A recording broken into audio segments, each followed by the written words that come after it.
আন্তর্জাতিক শিক্ষার্থীদের জন্য কিছুটা স্বস্তির খবর এসেছে যুক্তরাষ্ট্র থেকে। হার্ভার্ড সহ বহু শিক্ষা প্রতিষ্ঠানে পড়াশোনা করতে ইচ্ছুক বিদেশি শিক্ষার্থীদের স্বপ্ন ভঙ্গ হওয়ার পথে থাকলেও আদালতের এক রায়ে আশার আলো দেখা যাচ্ছে।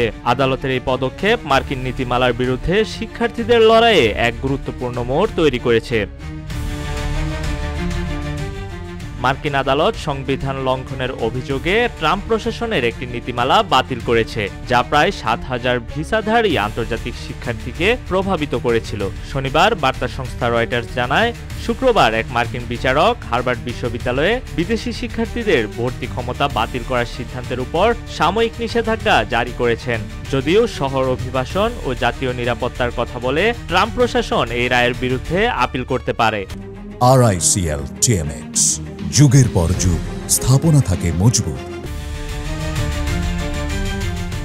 এ আদেশের ফলে হাজার হাজার আন্তর্জাতিক শিক্ষার্থী সাময়িকভাবে স্বস্তি পেয়েছেন। হার্ভার্ড জানিয়েছিল, ট্রাম্প প্রশাসনের এই পদক্ষেপ ৭,০০০-এরও বেশি শিক্ষার্থীর উপর তাৎক্ষণিক ও গুরুতর প্রভাব ফেলবে। প্রতিষ্ঠানটি আদালতে অভিযোগ করে বলে, আন্তর্জাতিক শিক্ষার্থী ছাড়া হার্ভার্ড নয়। বর্তমানে তাদের মোট শিক্ষার্থীর ২৭% বিদেশি, যা প্রায় ৬,৮০০ জন।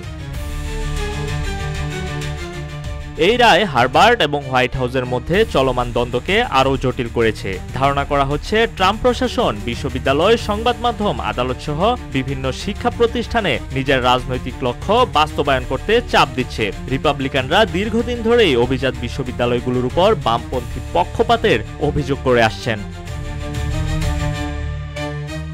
এর আগে ট্রাম্প বিশ্ববিদ্যালয়গুলোর বাজেট কমিয়েছিলেন। এরপর হার্ভার্ড প্রায় $৩ বিলিয়ন ফেডারেল অনুদান ফেরত পেতে মামলা করেছিল। এ মাসে হার্ভার্ড থেকে স্নাতক সম্পন্ন করতে যাওয়া সুইডিশ শিক্ষার্থীরা বিচারকের এই রায়কে প্রথম ধাপ হিসেবে দেখছেন। তবে তারা জানান, এই আইনি লড়াই শিক্ষার্থীদের দীর্ঘ অনিশ্চয়তা রাখবে, কারণ ট্রাম্পের সিদ্ধান্ত সহজে থামবে না।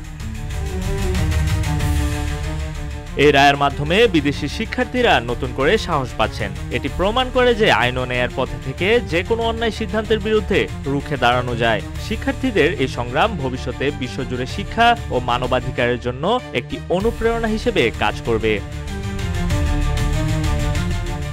নিউজ ডেস্ক, রূপালী বাংলাদেশ।